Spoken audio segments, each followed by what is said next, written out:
Ashley. Tonight we are going to be doing the iodine starch reaction, and we're going to see how Le Chatelier's principle applies.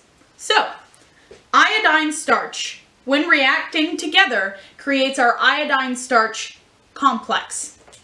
Now, iodine is brown in color. However, when it is combined with starch and it creates the iodine starch complex, this complex is like a dark, royal, like bluish purple. And so when it goes through the reaction, it's going to change color. However, this is a reaction that experiences equilibrium, dynamic equilibrium, which means that it will go into this forward reaction, creating the iodine starch complex. However, it also experiences a reverse reaction, which you can see with this arrow right here, this reverse arrow. It will go back from being the iodine starch complex and become just iodine and starch until it is at an equilibrium where the molarity of your iodine and your starch is the same as your iodine starch complex. It will try and find that balance. And so we can also observe that your iodine and starch, when it reacts together, it is an exothermic reaction. Now, an exothermic reaction is a reaction that produces heat when it goes through the forward reaction. And so, as well as our iodine starch complex at the end here on our product side of our reaction, we're also going to have the heat being on this side as well. The heat is a product. So the thing is, in Le Chatelier's principle, especially in the realm of this reaction here, when you add heat, here, let me draw it on the board. This plus heat is on our product side. So when you add more heat to your reaction, then I said the molarity has to balance out, but let's just say we add heat.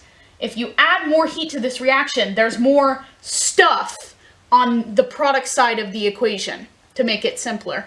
There's more stuff on the product side of the equation. So, in order to maintain that balance, maintain that equilibrium, we're going to head back to the reactant side and create more of the reactant in order to create that balance.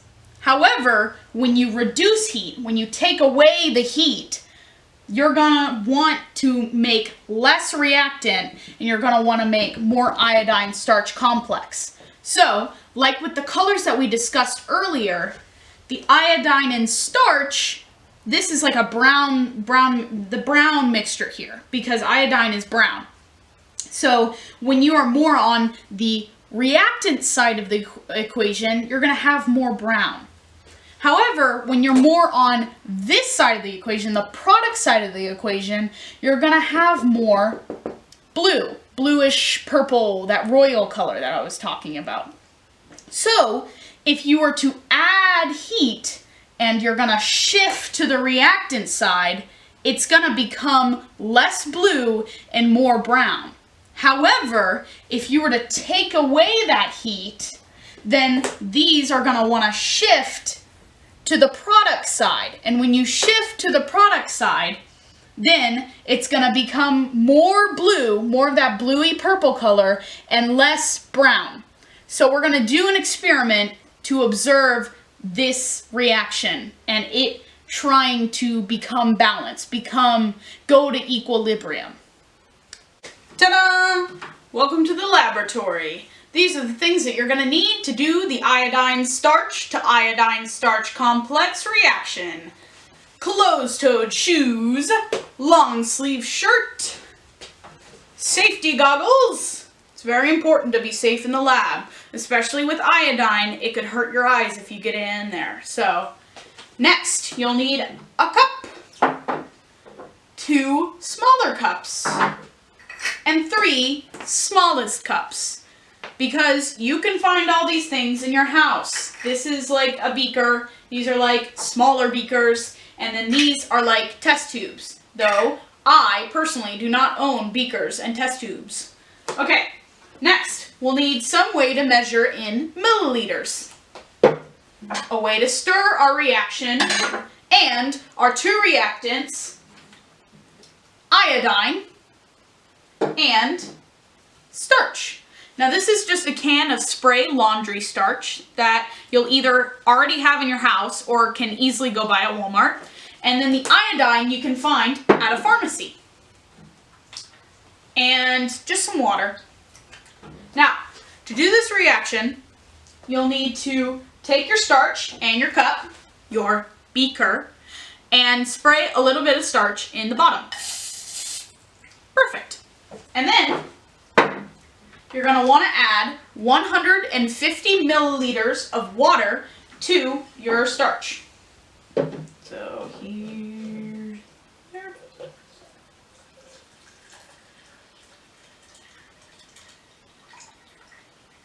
there we go, that's 150.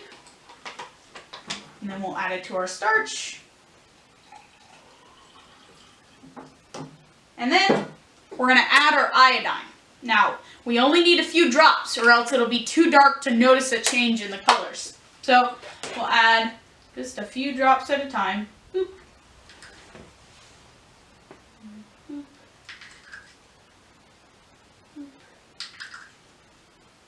Boop. That's 4 drops. We'll mix it to see the color.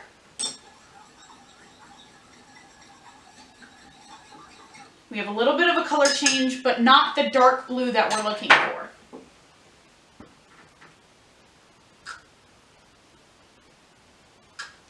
Two more drops. Let's mix it again. There we go. That's the color that we're looking for. That dark purple royal blue. There we go. That's the color that you want. Now, we're going to put this into our 3 little cups. 1, 2,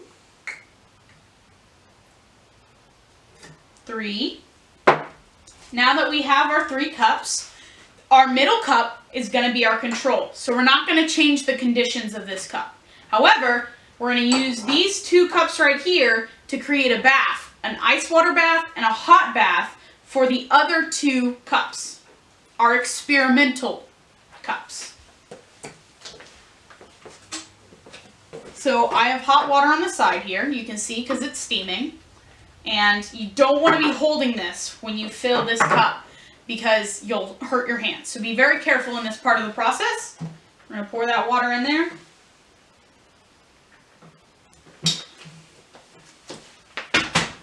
And then we're going to drop our iodine starch complex into the hot bath.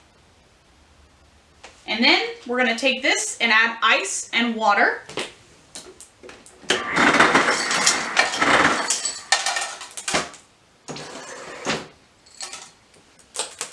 There we go. And then we're going to drop our iodine starch complex into our ice bath. And then we're going to wait a little bit. Wait a little bit. Now, as you can see, there's already some color change happening in here, or I guess lack thereof. Now, to compare the two. So, in Le Chatelier's principle, like we said before, on our whiteboard equation, this is an exothermic reaction, so it releases heat. So when you add heat, which is on the product side, it's going to make a shift for the reactant side, and thus become less blue.